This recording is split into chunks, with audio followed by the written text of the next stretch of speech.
A week ago, my life looked completely different. I had an office with glass walls, a black leather chair, and a view that made the city look like a toy set.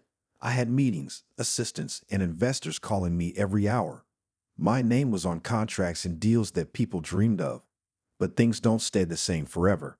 Sometimes, the people you trust the most can ruin everything in a moment. His name was Devin. He was my business partner, someone I met in college. We built our tech company from nothing. We used to joke about sleeping under our desks in the early days. But I guess money changed people. While I was flying out to meet clients, he was emptying our company accounts behind my back. And when it all came out, the board had to choose me or the money that was already gone. They chose to save face. They pushed me out quietly, handed me a non-disclosure agreement, and just like that, I was gone. The news didn't make headlines. I didn't fight it. I didn't have the energy. I packed a single bag, a few clothes, my laptop, some chargers, and an old photo of my mom. My condo was part of the company deal, so I had to leave that too. Within 2 days, I went from signing six-figure deals to sitting on a park bench, wondering what bus line ran all night, so I didn't have to sleep outside in the cold. By the third night, I found an old gray coat in a donation bin behind a church. I laughed when I put it on. It looked almost like a pinstripe suit, just way older and several sizes too big. Funny how I used to wear $1,000 suits, and now this was my best outfit. Still, it was warm, and that's what mattered. I didn't want handouts. I wasn't looking for pity. I wanted a second chance, a way to stand again. So I went to the local bank. Not some fancy skyscraper branch, just a regular one, with a green sign and a bell over the door. I waited in line, holding my breath. People looked at me. I could feel their eyes, their thoughts, but I stood tall. When it was my turn, I walked up to the desk and asked to speak with a loan officer. A young man pointed me to a manager's office. I introduced myself, explained my background, my past company, and my new business idea. I had a plan, a real one. All I needed was a small business loan to get started again. The manager looked me over once. His eyes stopped on my coat, then moved down to my worn shoes. I could tell he'd already decided before I finished my second sentence. "Sir," he said slowly, "we don't offer loans to people without a current address or job. I'm sorry." He wasn't sorry, not even a little. He looked almost amused, like this was just a waste of his time. I thanked him anyway and walked out. Outside, the air felt sharper, not just cold, but unfair. Still, I didn't cry. I didn't shout. I just kept walking. I looked back once. His nameplate was still visible through the glass. Greg Walters, branch manager. I didn't know it yet, but in exactly 7 days, I'd be back in that same office. Only this time, I wouldn't be asking for help. I'd be signing his paycheck. Walking out of that bank felt like a punch in the stomach. I didn't have a plan, but I had no idea what I was going to do next. But I knew one thing for sure. I wasn't going to just give up. I couldn't. I still had some fight left in me. The streets were crowded, but it felt like I was walking alone in a world that had forgotten me. I checked my phone. A few emails, mostly junk. No messages. No calls. I hadn't told anyone what happened. Not yet. I wasn't sure how to explain it. It was easier to hide. As I passed a small cafe, I noticed a sign that said, "Free coffee for the homeless." I didn't need the coffee, but the sign made me stop. Something about the idea of free anything seemed foreign to me now. I went in, and they gave me a warm cup. The place smelled like fresh bread, which almost made me want to cry. But I didn't. I sat at a corner table, trying to think. Maybe I'd try again tomorrow. Maybe I'd go to another bank or find someone who would listen. I didn't know how long it would take to build my way back up, but I was used to hard work. I'd done it before. I could do it again. The next morning, I woke up on a bench in a small park near a shelter. The kind of shelter you see in movies, the ones people avoid looking at when they pass by. It was nothing fancy, just a few rows of bunk beds and a large community room filled with people who had their own stories, their own reasons for being there. The guy next to me was older, a little rough around the edges, but he had a warm smile. His name was Marcus. He offered me his couch for the night, which I gladly accepted. He didn't ask questions. He didn't judge. He just handed me a blanket and made sure I was comfortable. Over the next few days, I spent a lot of time with Marcus. He was a former software developer. Funny how the world worked. Here was a guy who had once worked at a company that, just like mine, had promised big things. He'd gotten caught up in a bad investment and lost everything: his job, his house, his family. But he wasn't bitter. He was humble, and he knew how to make the best of things. One evening, as we sat on his couch, he told me something that stuck with me. It's not about how many times you fall. It's about how many times you get back up. Those words felt like a spark in the dark. I had been so focused on what I'd lost that I forgot what I was capable of. I had skills. I had knowledge. And more than anything, I had an idea. I pulled out my laptop. It was old, but it worked. I started to type, putting together a business plan. It wasn't perfect, but it didn't have to be. I wasn't going to wait for someone to hand me a loan. I was going to build something from the ground up. Over the next few days, I reached out to a few old colleagues, people I hadn't talked to in years. Most of them didn't respond, but a few did. One by one, they told me they were in. They believed in me, even if I was starting over. We didn't talk about salaries or offices. We talked about the idea. It was simple, but it could help a lot of people. It was a platform to provide microloans to communities that banks ignored. It was a chance to give people like me a second shot. It wasn't much, but it was a start. That night, Marcus and I had a long conversation about what was next. He didn't know it, but he'd already become a part of my team. His idea about getting back up had inspired me, and now I was ready to get to work. I wasn't just surviving anymore. I was fighting to build something better. I didn't sleep much that night. I couldn't stop thinking about the plan. I kept wondering if I was crazy to even try again. But then I thought about everything I had left. Nothing but a dream and a will to make it happen. I wasn't going to stay on that bench forever. I was going to build something new, something that mattered. The next morning, I woke up early. Marcus was still asleep, snoring softly on the couch. I grabbed my phone and started making calls. It was strange trying to talk to people after so long, especially when I wasn't sure what to say. But I reached out to a couple of old contacts, people I'd worked with in the past, people who had seen what I could do when everything was going well. The first one, David, was an old investor. I hadn't talked to him in years, but we had always gotten along. I explained the idea to him. A platform for microloans to help people like me, people who banks didn't trust. He didn't laugh. Instead, he asked more questions. How would it work? Who would be our customers? How would we make money?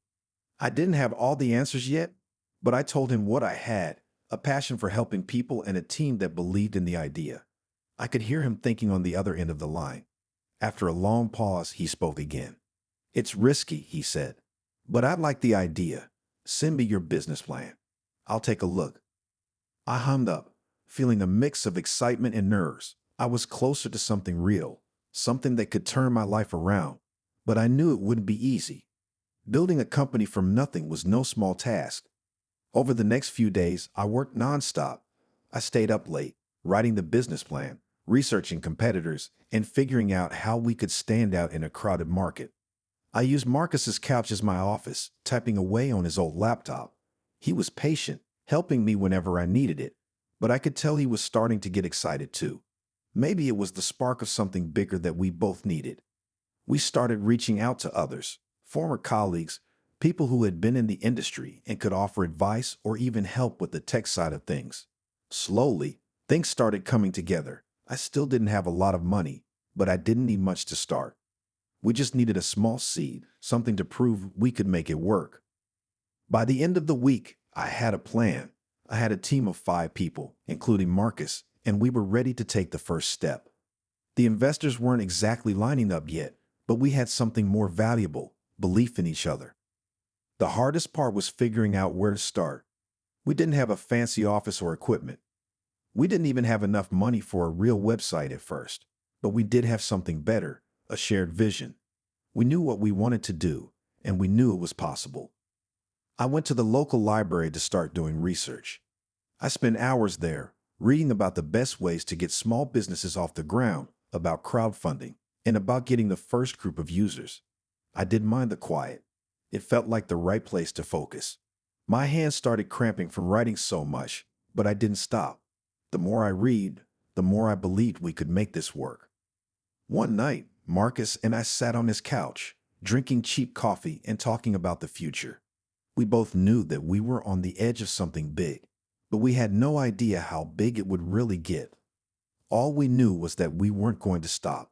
Not now, not ever. It felt like a turning point, like I could finally see the light at the end of the tunnel.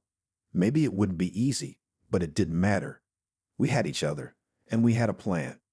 And that was enough to keep moving forward. It wasn't long before things started to move faster than I expected. Our app was still in its early stages, but the idea was catching on. We had a few beta testers, people who were excited about what we were trying to build. We didn't have much, but we had heart, and it turned out that heart was exactly what we needed. The first few weeks were full of long nights, endless coding, and brainstorming sessions. Marcus worked on the tech side, while I handled the business side. Together, we made decisions based on what we believed was right for our users. We didn't have a huge team, but we didn't need one. We just needed to keep going. Then one morning, I got an unexpected call. It was from Greg Walters, the manager of the bank who had turned me away just a few weeks earlier. At first, I didn't recognize the number. When I picked up, I almost hung up as soon as I heard his voice. "Hello, is this the founder of the microloan platform?" he asked. His tone wasn't unfriendly, but it wasn't warm either. "I'd like to discuss a potential partnership." I couldn't believe what I was hearing. The same man who had refused to even look at my idea was now calling me about a partnership. I tried to keep my voice steady. "Sure," I said. "What kind of partnership are we talking about?" Greg explained that the bank had been watching the success of our app. They were impressed by how quickly we gained traction in a market that they had ignored for years. He told me that they were interested in working with us to bring our platform to a wider audience. I almost laughed.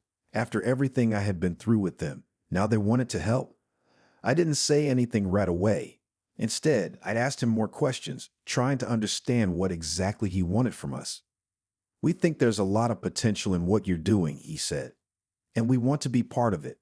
We're willing to offer funding in exchange for a small percentage of your company." I stayed silent for a moment. I didn't trust Greg, not after how he treated me.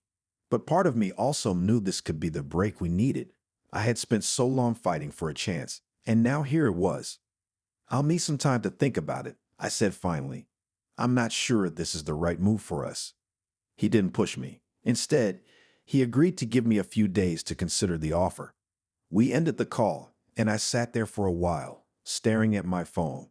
I could hardly believe what had just happened. A part of me wanted to turn him down out of pride, but another part of me knew that this offer could help us reach a level we hadn't even dreamed of yet. Over the next few days, I spoke with my team about it.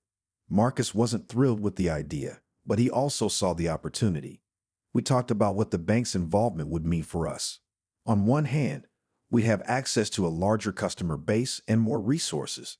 On the other hand, we'd have to give up some control over our company. In the end, we decided to take the offer, but with one condition. We wanted full control over our platform. We weren't willing to let go of our vision, no matter how much money was on the table. It wasn't just about the business, it was about helping people, and we couldn't let anyone take that away. When I called Greg to tell him our decision, he didn't seem surprised. He agreed to our terms, and we began working on the details of the partnership. The next few weeks were a blur of meetings, paperwork, and planning. The bank would help fund the expansion of our platform, and we worked together to make it accessible to more people. It was a huge step forward, but I knew it was only the beginning. We still had a long way to go. Still, for the first time in a long time, I felt hopeful. We were on the right path, and nothing was going to stop us now. Things started to move faster after that call with Greg. I hadn't expected to hear back so soon, but within 48 hours, the deal was done. The bank had agreed to our terms, and we had the funding we needed to take our platform to the next level. It felt like everything had changed overnight. We were no longer just a small team working out of a living room. We now had real resources, real backing. I called Marcus to let him know, and I could hear the excitement in his voice. It wasn't just the money that had us both excited, it was the possibility. With this funding, we could reach so many more people. We could actually make a difference. The first thing we did was hire a few more people to help with the workload. I was careful to pick people who shared our vision and understood the mission we were on. We didn't need a big, fancy team. We needed people who cared. Over the next few weeks, we brought in a few developers, a marketing specialist, and an operations manager. Each person was passionate about the idea, and it made all the difference. The next step was expanding the platform.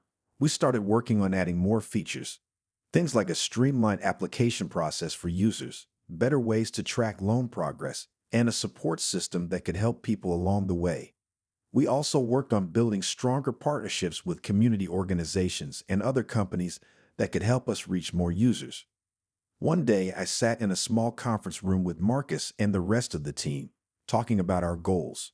We had just signed our first major partnership with a nonprofit that worked with low-income families. The partnership meant that we could offer our loans to people who needed them the most. It was a huge step forward, and everyone in the room was buzzing with energy. As we talked, I kept thinking back to that moment when I had walked into the bank asking for a loan. At that time, it felt like the end of everything. But now, looking around the room at my team, I realized it was only the beginning. We had come so far, and we weren't stopping now. The funding from the bank also allowed us to set up a small office. It wasn't much, just a few desks in a co-working space, but it felt like a dream come true. No longer was I working out of a shelter or from a park bench. We had a real place to work, a place that felt like home, and that meant everything. Still, there were challenges. The more we grew, the more complex things became. There were legal requirements, regulatory hoops to jump through, and always the pressure to make the platform better, faster, and more user-friendly. But with each challenge, we got stronger. The team was growing closer, and everyone was working toward the same goal, helping people who had been ignored by the traditional banking system. As the weeks went by, we saw results. Our user base was growing steadily. People were starting to trust us. We weren't just offering loans. We were offering a chance at a better life. We heard stories from our users about how our loans had helped them start businesses, pay for medical bills, or simply keep their families afloat. It was overwhelming at times, hearing how much our work was making a difference. I started to feel something I hadn't felt in a long time: pride. Not just in what we were building, but in the people we were helping. It wasn't just about the numbers or the growth anymore. It was about real people, real lives, and real change. One morning, as I sat at my desk, going over some reports, I got a call from Greg. It was unexpected, but I picked up. "We're impressed," he said, his voice sounding more genuine than it ever had. "You've really built something here. I think we're ready to take it to the next level." I smiled. It wasn't just about the bank anymore. It was about us, what we had created, and where we were going. We weren't just surviving anymore. We were thriving. And there was no turning back. Things were moving at a fast pace now. The platform was growing, the team was growing, and the feedback we were getting from users was incredible. We were making a difference, and it felt like everything was falling into place. The future was looking brighter than ever. But then, just when I thought we had everything figured out, the rug was pulled out from under us. It started with a call from Marcus one evening. He sounded shaken, his voice unusually tight. "You need to come to the office now," he said. There was an urgency in his tone that made my heart race. I didn't ask any questions. I grabbed my jacket and rushed over to the office, my mind racing the possibilities. When I got there, Marcus and a few others were gathered around the table, staring at a screen. I could tell something was wrong. "What's going on?" I asked, my voice unsteady. Marcus pointed at the screen. It was an article from a major news outlet. The headline was clear: "Founder of successful microloan platform accused of fraud." My stomach dropped. I could hardly believe my eyes. The article didn't have many details, but it painted a picture of me as a fraud.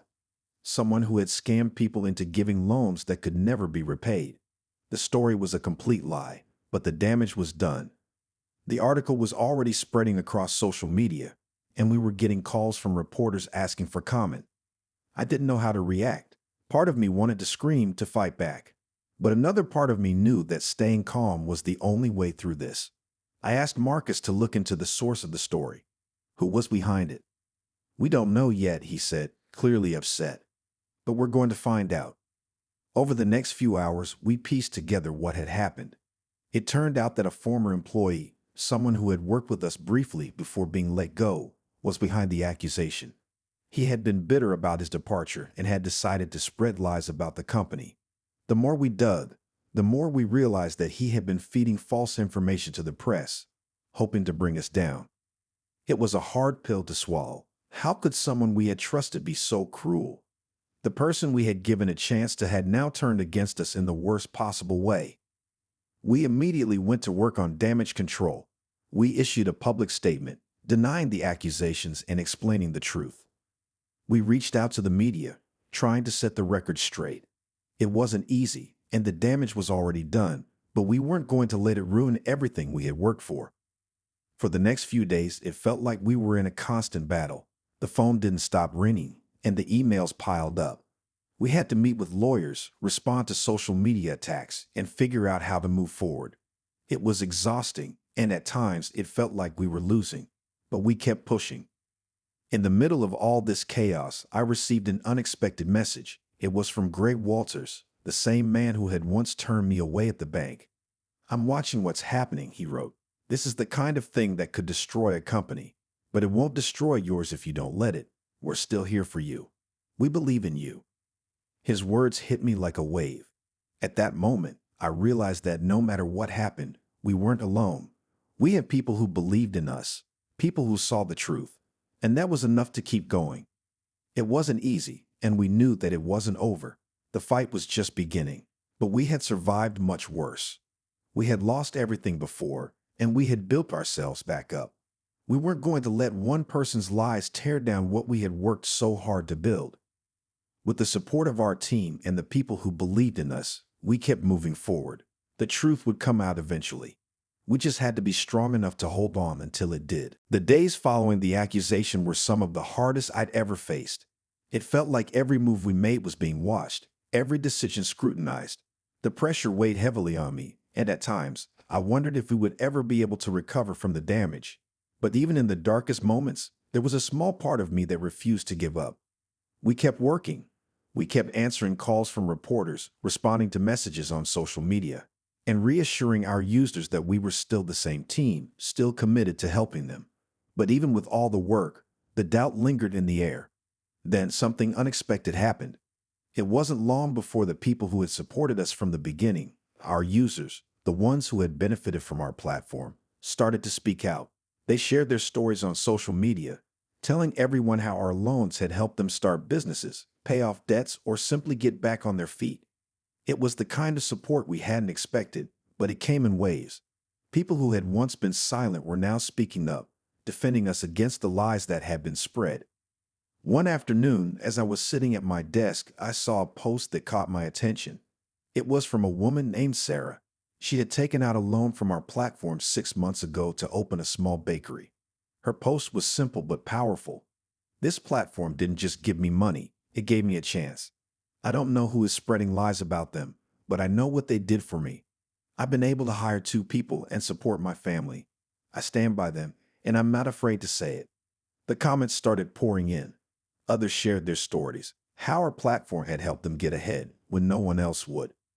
They were the voices that mattered, the ones who could set the record straight.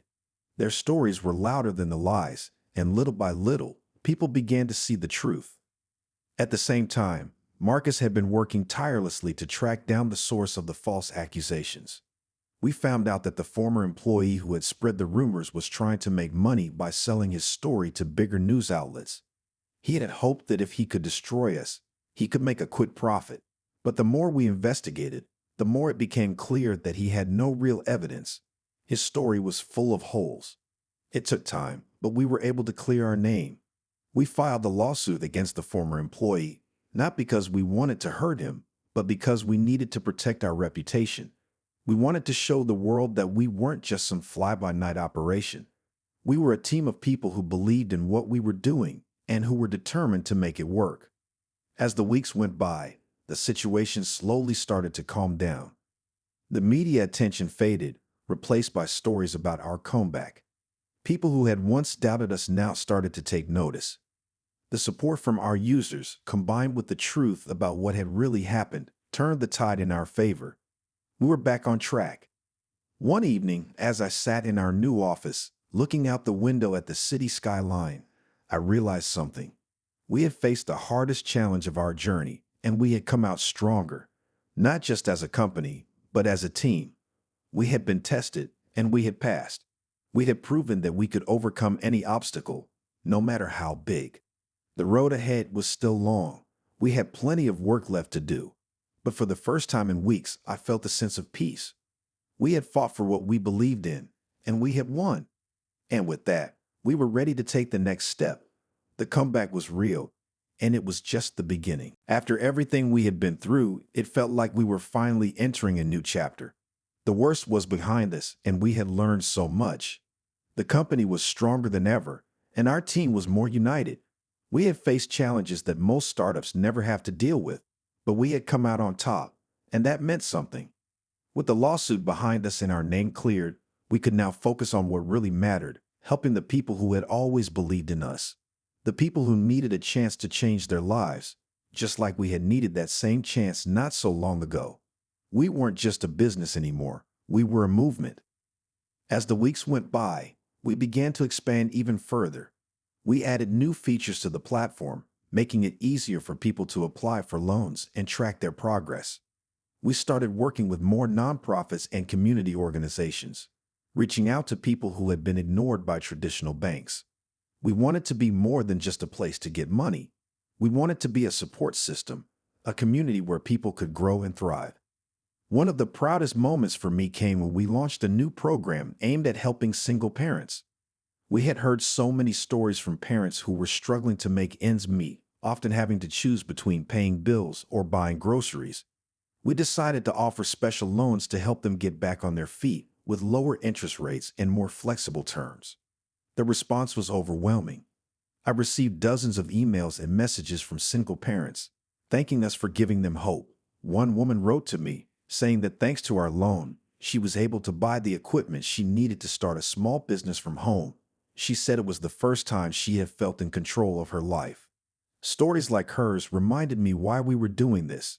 It wasn't about making money or building an empire. It was about creating opportunities for people who didn't have access to them before. It was about giving them the tools they needed to change their own futures. As our platform grew, so did our team. We hired more people who shared our vision, people who cared about helping others. Our office, which had started out small and humble, now had a whole team working in it every day. I still remembered the old days when it was just me and Marcus, huddled together on his couch, dreaming of something bigger. Now we had a real team, a family, and together, we were building something that could change the world. But it wasn't always easy. There were still obstacles to overcome. Competition was fierce, and new challenges seemed to pop up every week. But no matter what came our way, we never lost sight of our mission. We knew what we had to do, and we were determined to keep going, no matter how tough things got. One evening, as I sat in my office, looking over some numbers, Marcus came in and dropped a folder on my desk. It was a report on how much our platform had grown in the past year. As I read through the pages, I couldn't help but smile. We had helped thousands of people, and our company was now worth millions of dollars. But the number that mattered most wasn't the one on the balance sheet. It was the number of lives we had touched. "We did it," Marcus said, leaning against the doorframe. "We did," I replied, "but we're not done yet."